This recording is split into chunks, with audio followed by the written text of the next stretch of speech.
Policia ka ndërhyrë në 2 firma për kultivimin e marijuanës mjekësore në rajonin e Strumicës. Pamjet kanë treguar kamion dhe furgon të cilët kanë transportuar marijuanën e konfiskuar nga Strumica, për të cilën thuajse ka qenë rreth 30 ton.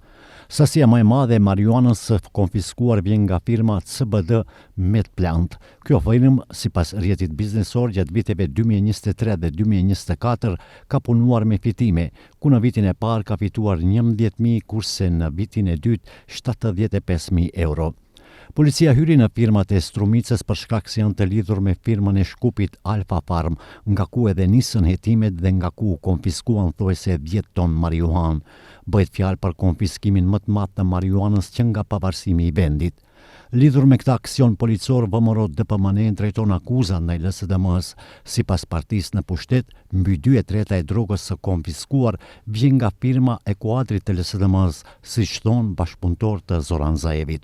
Po ovие сомнеж и индици за поврзаност на СДС, Заев и Филипче, бараме јавното обвинителство da го istraži slučajot. Pas dyshimeve dhe indikacioneve për implikimin e LSDM-s, Zaevit dhe Filipçes, kërkojmë që Prokuroria Themelore Publike të hetojë rastin dhe të përgjigjet për rastin e drogës së konfiskuar, dhe nëse janë të implikuar nga familja e Zaevit, narkokarteli i Strumicës ka vepruar si në kohën e Escobarit në Kolumbi, por edhe këtij narkokarteli i erdhi fundi. Socialdemokratët vazhdojnë të kërkojnë përgjigje për skandalin me 5 ton drogë nga Maqedonia të konfiskuar në Serbi.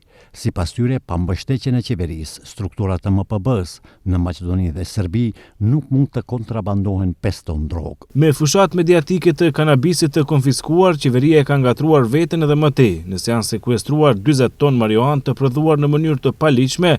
Atëherë çfarë ka bërë qeveria gjatë 2 viteve të fundit? Kush e ka lejuar këtë? Cilat institucione dështuan? MPB-ja, shëndetësia apo bujqësia, thonë nga LSDM. Që para 2 ditëve, policia konfiskoi mbi 40 ton marijuanë. Një pjesë e konfiskimit rreth 10 ton kishte kryer në depo të firmës Alfa Farm Shkup, kurse në Strumicë, në një firmë që merrej me prodhimin e kanabisit mjekësor, ishin konfiskuar mbi 30 ton marijuanë.